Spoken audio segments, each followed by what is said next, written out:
উচ্চতৰ মাধ্যমিক পৰীক্ষাত মাৰ্ঘেৰিটাৰ অসম উচ্চতৰ মাধ্যমিক বিদ্যালয়ৰ 14 সংখ্যক বছৰতো 100% উত্তীৰ্ণৰে উজলিল। মাৰ্ঘেৰিটা সমজিলাৰ অন্তৰ্গত আগবন্ধাস্থিত অসম উচ্চতৰ মাধ্যমিক বিদ্যালয়ে বিগত বছৰসমূহৰ ধাৰাবাহিকতা অক্ষুণ্ণ ৰাখিবলৈ সক্ষম হৈছে। 14তম বৰ্ষৰ বাবে বিদ্যালয়খনে উচ্চতৰ মাধ্যমিক শিক্ষান্ত পৰীক্ষাৰ ফলাফলত কলা আৰু বাণিজ্য দুয়োটা বিভাগতে 100% উত্তীৰ্ণ হয়। কলা শাখাৰ অৱতীৰ্ণ মুঠ পৰীক্ষাৰ্থীৰ 47 জনে প্ৰথম বিভাগ, 18 জনে দ্বিতীয় বিভাগত উত্তীৰ্ণ হয়। ইয়াৰে 8 জনে ডিষ্টিংশ্যন আৰু 17 জনে ষ্টাৰ মাৰ্ক লাভ কৰিবলৈ সক্ষম হয়। আনহাতে বাণিজ্য শাখাত অৱতীৰ্ণ মুঠ পৰীক্ষাৰ্থীৰ ভিতৰত 8 জনে প্ৰথম বিভাগত উত্তীৰ্ণ হয়। তাৰ ভিতৰত 2 জনে ডিষ্টিংশ্যন আৰু 6 জনে ষ্টাৰ মাৰ্ক লাভ কৰে।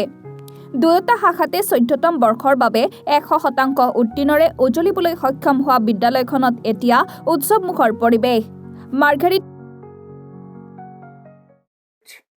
এপ্ৰিল আজি আমাৰ অসম জুনিয়ৰ কলেজৰ কাৰণে বৰ শুভ দিন আৰু বৰ ভাল লাগিছে। আজি আমি 11 চনৰ পৰা 100% ৰিজাল্ট কৰি আহিছোঁ।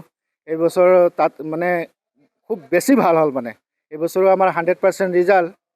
আমাৰ মানে আমাৰ নিজৰ ষ্টুডেণ্ট আছিলে 39 আৰু আমাৰ কিছুমান ওচৰে পাজৰে স্কুল আছে, তেওঁবিলাকো আমাৰ লগত এড কৰিছিলে। তেনেকৈ লৈ আমাৰ 68 আছিলে আৰু সেই 68 পাছ কৰিছে।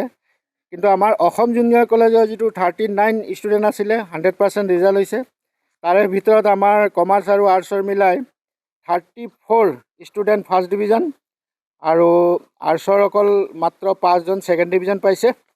ইয়াৰ ভিতৰত আমাৰ 90.6% হায়েষ্ট আছে, 86, 87 তেনেকৈ আমাৰ বহুত আছে পাৰ্চেণ্টেজ।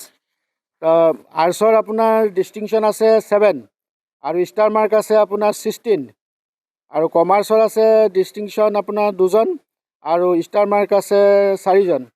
গতিকে আমি বহুত সুখী। ইয়াৰ কাৰণে মই আমাৰ যিবিলাক ষ্টাফ আছে প্ৰত্যেককে বহুত অশেষ ধন্যবাদ জ্ঞাপন কৰিছোঁ।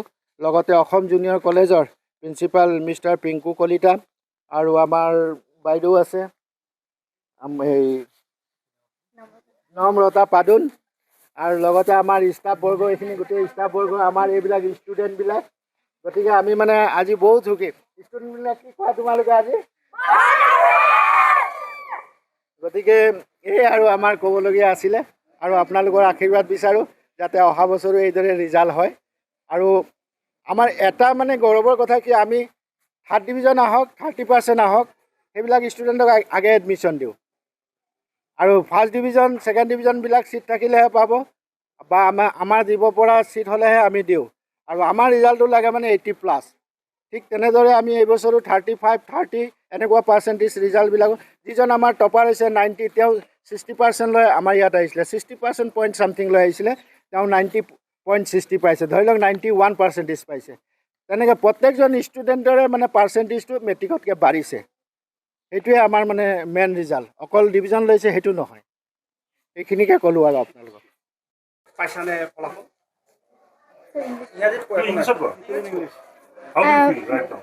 We are very happy as we are successful in getting 100% results in 2012, and I wish all the eldest brothers and sisters a bright future ahead. And I would wish that we all might break this record next year with more hard work and dedication towards our studies. Yes, by doing more hard work, as our teachers are helping us in our studies and taking our tests regularly. They are supporting us very much in our studies and helping us so that we could break this record next year.